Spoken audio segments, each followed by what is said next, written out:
Well, and then in 2007, you represented NFL player Pacman Jones.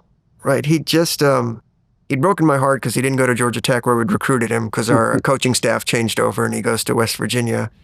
He goes number 6 overall to Tennessee, probably one of the fastest, most electric players I've seen, even though his stature wasn't that big.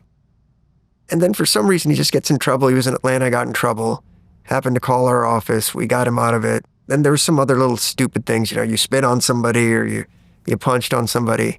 And then it sort of all hit the fan in Las Vegas at the NBA All-Star weekend, where he was accused of shooting at 3 people. And supposedly this was all on video. And all you ever heard on the news is the video will show this, and the video will show that. And it was amazing when we saw the video, it didn't really show any of that, but that sort of never got out in the public eye for some reason, but people talked a lot. The team cut him. Nobody would touch him. So because I'm just a sucker for bad stories, I, studied and became an NFL agent for him.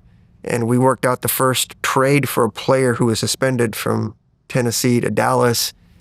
Jerry Jones, I know he takes a lot of heat out there, but he couldn't have been more kind than any. I've never met a billionaire before, but he was the first, had us over to his house a couple times. We talked just as kind as possible, treated us wonderfully. Then we had Adam come over with him. He looked in my eye and said, "Can you fix this?" And we worked on the alcohol issues.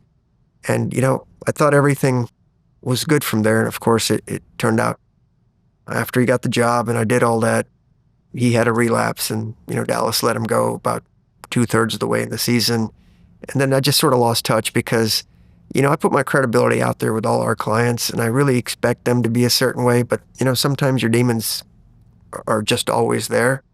And it's just something I couldn't go back to.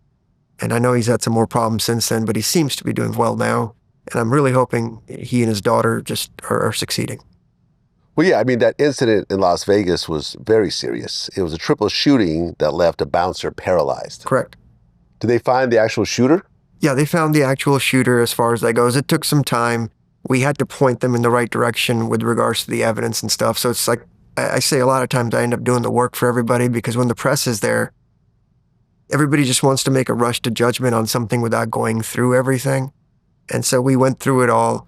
And, there were bouncers saying racial epithets. There was just a lot more to it. There was an attack by one of the bouncers. Shots were fired. And, somebody got paralyzed. And it's tragic, but it's like we distort reality to suit the narrative of what the victim wants to say. And it just doesn't happen that way. And people jump online and say whatever. But again, thankfully, if you put in the work, usually a good result comes out. Well, didn't you end up suing Pacman because he didn't pay you for some other legal fees? That was just me being angry because, I put my heart and soul into it, became an agent and all that kind of stuff. I dropped the case. We'd gotten the judgment, but I never pursued it because I was just like, what are you doing? I took the choice, but not getting paid fully up front. And sometimes you just take a chance. And yes, I sued.